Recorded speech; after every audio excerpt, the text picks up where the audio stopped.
Hey everyone, so in this series of videos I'm talking about 14 layers of strategy as applied to river flows in U. And in general on this channel, hope to empower everybody to advance in piano playing with maximum efficiency, quality, and independence through strategy. And like I've said multiple times in this series, typically in my teaching I'm talking about layering dozens, even hundreds of layers of strategy and mindset. And for this series of videos, it's really just an arbitrary 14 layers, nothing particularly special about them. They could have been in a different order. It could have been different concepts that we're layering because there's way more layers that are possible than this, but it's just one possible way to begin incorporating these ideas into your practice, with one of the general ideas being that it's way more powerful in terms of your piano progress to be combining many different independently powerful concepts, tactics, strategies, whatever you want to call them, rather than just working on them in isolation, like isolated tips and tricks. So we're going to get right into that.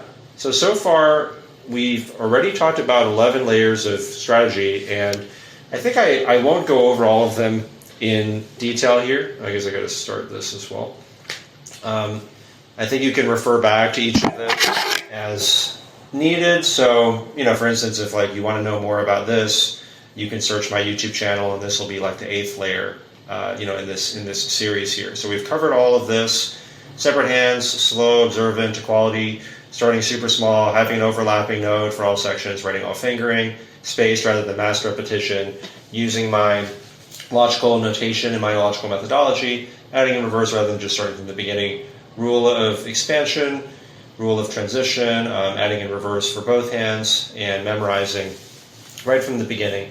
So today we're going to be talking about performance practice, and we're just talking about this in a very general way. Lots of other things we could have chosen to talk about, such as musicality, mental practice, like metronome practice, and so on.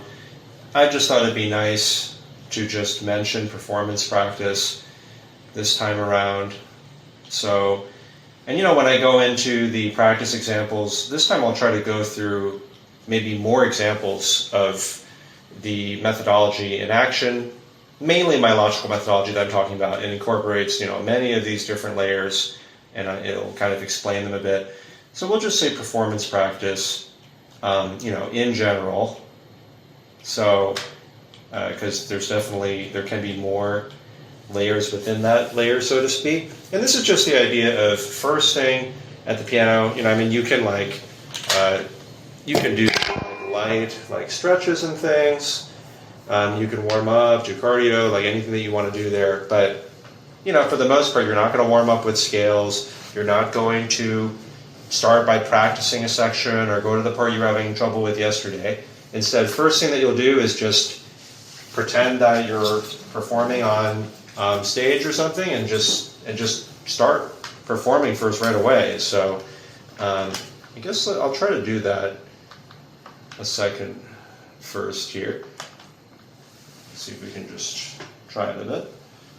So river flows in U. Let's see what it is that I remember if I pretend to be a student.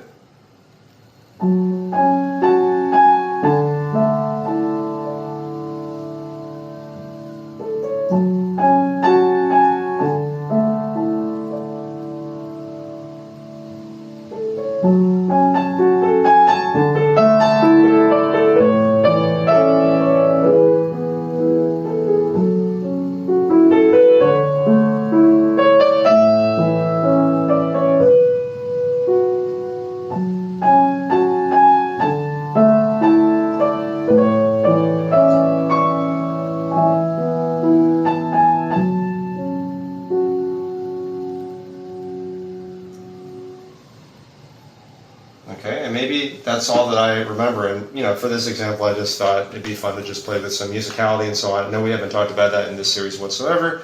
Would have been totally fine if my playing were just, and it was just all loud, that there were many more hesitations and so on. But notice that once I started forgetting, the left hand, once I started, kind of not remembering things, I still faked as best I could, because I could have restarted more, and then I still trailed off, took my hands off slowly. I still ended it as if I meant to end there, because that's really important in terms of if you happen to play for other people. if somebody else said like, hey David, what are you playing right now? I could play more or less like that, and it's just a little segment. But really, like with total beginner students even, I'll have people perform even just like the first two measures of what it is that they're working on, and it just gets them in the right state of mind. Then you can at least play pretty confidently whatever it is that you have for the given person. And this is, or for even just for yourself. You don't have to, a lot of people will make excuses to themselves.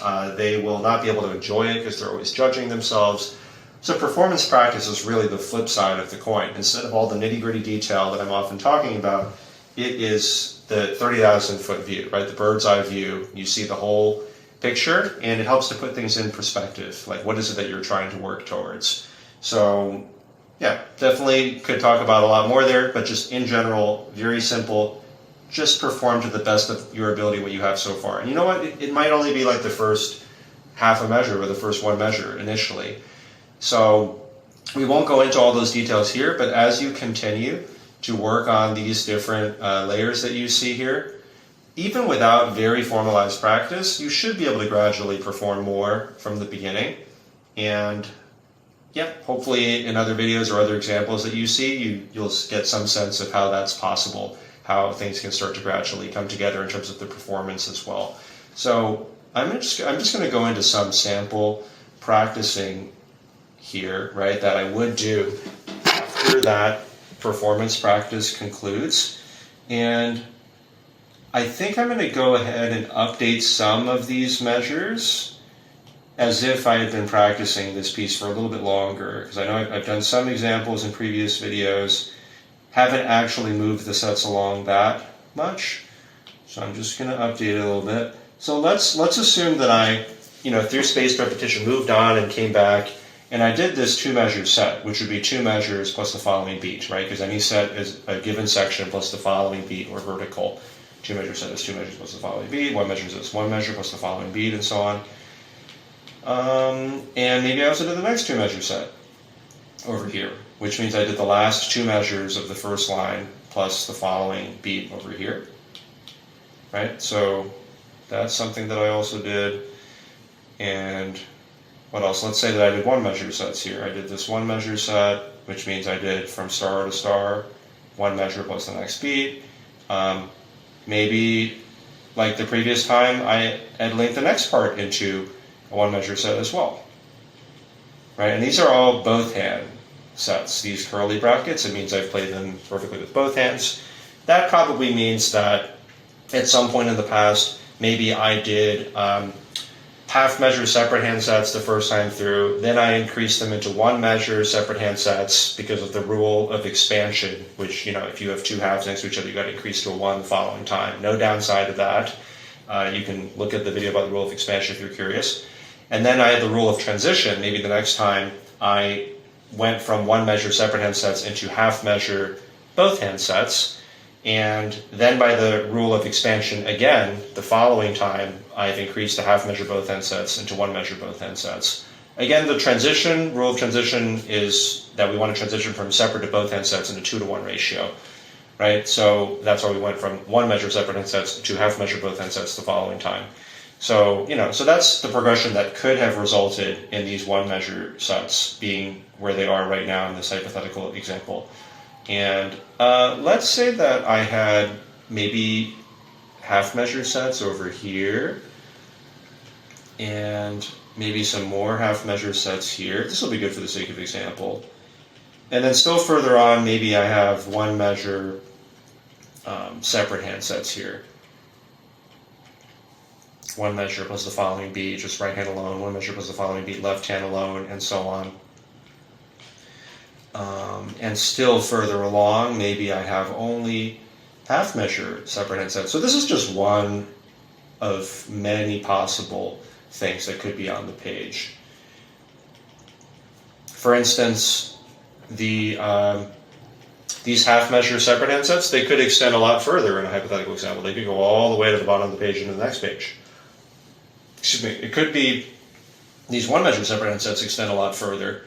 Right? So there could be many different possibilities. That's part of the reason for the notation, that we can keep track of our work, right? If you have two half measure sets here that are both hands, then you have like one measure separate hand set here, then you have two half measure both hand sets over here, you have like quarter measure both hand sets here. It's very hard to keep track of all of that work, and the logical methodology, its notation, helps us to remember all of that, right? So again, all these symbols that I arrived at, it would have been through many passes through this music if I were a beginner or even total beginner, right? So as a total beginner, it would have been possible for me to practice separate hands in tiny little sections here, but the next pass through I did slightly larger separate hand sets, right? I started from separate, I played like slowly and carefully probably, and then I increased them again. Then at some point I used the rule of transition after I'd expanded.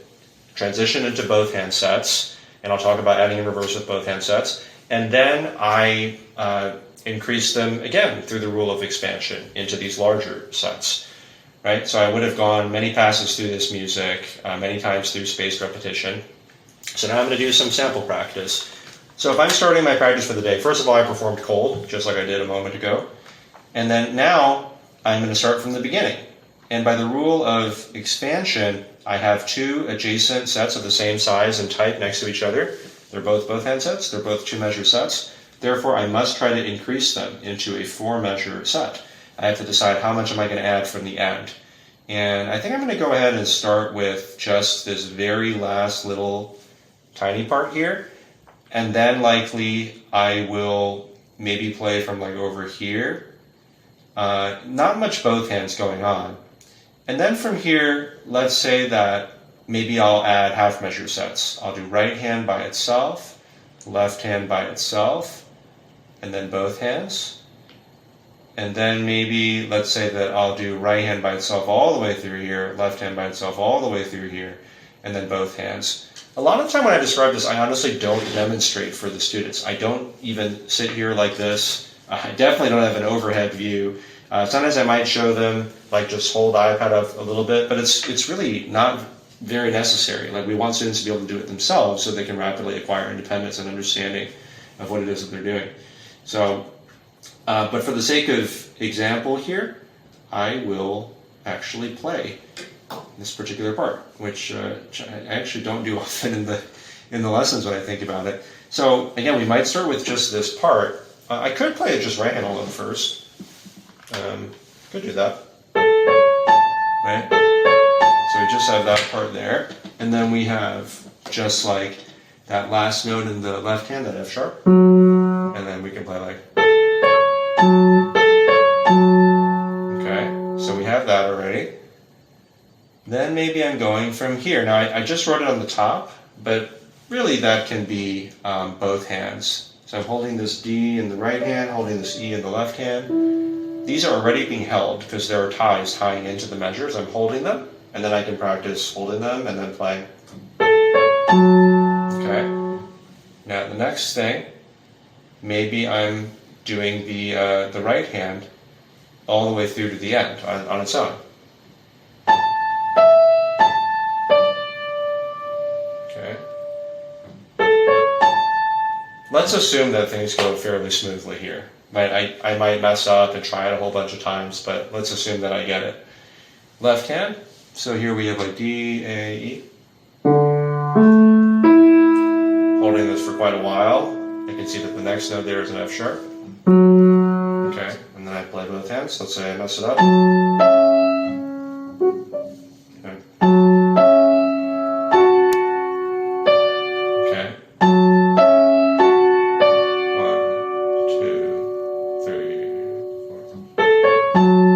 Okay. Then I realized, like, oh, actually, I misread that left hand in the beginning. It's supposed to be a D, A, E. Okay, so I gotta be more careful.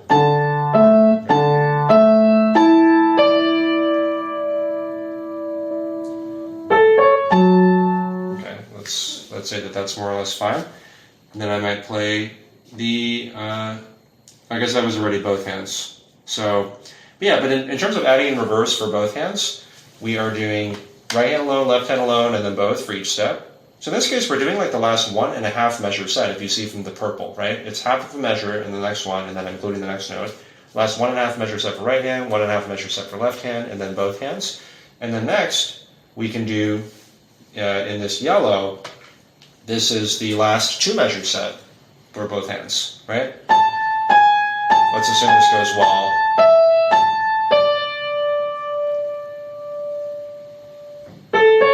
Right, let's assume that's good. And then we have left hand alone, the last two measures set in yellow. And if we really count, 1, 2, 3, 4, and then F sharp. Right? Usually people don't hold this nearly long enough, but anyway. 1, 2, 3, 4. Okay, so the student might take longer than that, but that's the general idea. Now, at this point, I've already reviewed the last two, but I'm going to continue adding because I had already done that before. I had already solved this dude before. So now I would continue going from there, and then maybe I am...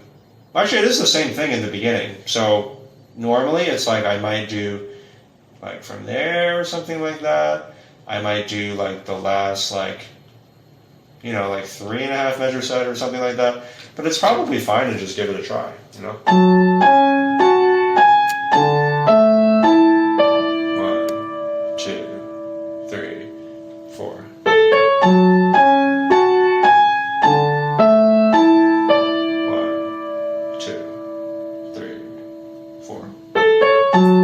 Right, so I didn't move the camera down, but that's good, you get the point. So yeah, so that would of course be the 4 measure set that's solved. So in order to do that, I did the standard adding in reverse, separate, and then both for each step strategy here, right? So we're breaking it both horizontally and vertically. You can see sometimes there were some little exceptions because it's like so much easier in certain areas. I would kind of skip the separate then both, and that's totally fine. So fairly standard solve. You can see that we added also different sized sets based on how difficult it was at times. And then I can increase this into a 4. Okay, and then I'm going to leave it. I'm not going to practice it anymore. And then I can go on into the next line. And then what I would do at this point, based on the rule of expansion, I would increase these two 1 measure sets into a 2 measure set. I would combine them together, right? So that would mean that I would play from like here to over there. And I would add in reverse, separate them both for each step, just the same way that I solved the 4 just now. The next part, I would combine these two half measure sets into a 1 measure set, which would be like from, here, it would be from here to here, right? That'd be the 1 measure set and so on. So I would combine this into a 1 measure both hand set. So that's the rule of expansion, because I need two adjacent sets of the same size, I need to expand the next order of magnitude. Here I would use the rule of transition. I would think like, oh, this is a good opportunity to transition from separate into both, because there are 1 measure separate hand sets that are already there.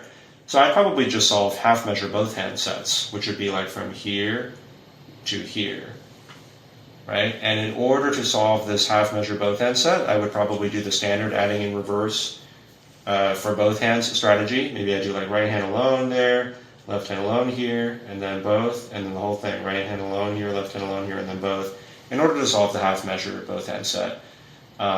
So probably what this would result in is like half measure both hand sets through here, and I turn these 1 measure separate hand sets into half measure both hand sets, and then I would probably turn all of these half measure separate hand sets into 1 measure separate hand sets, because of the rule of expansion, and I would make sure to do things carefully and everything, right? So that's what I would do.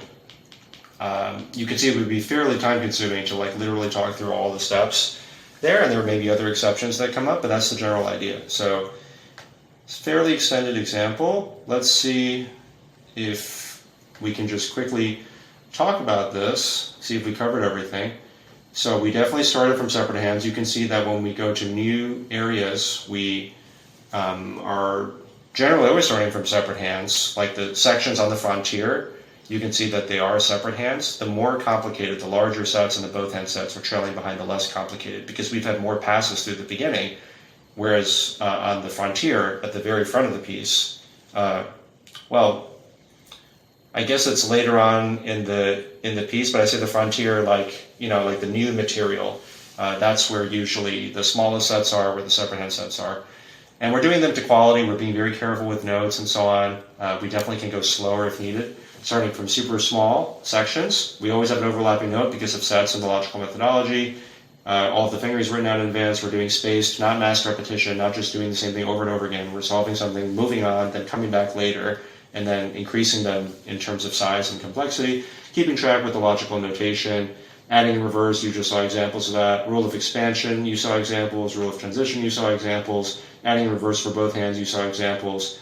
Didn't talk about this explicitly today, but each step that you go through, it is from memory. When we did the 4-measure both hand set, that was from memory. When we do each of the component elements to solve the 4-measure both hand set in the beginning, that was from memory.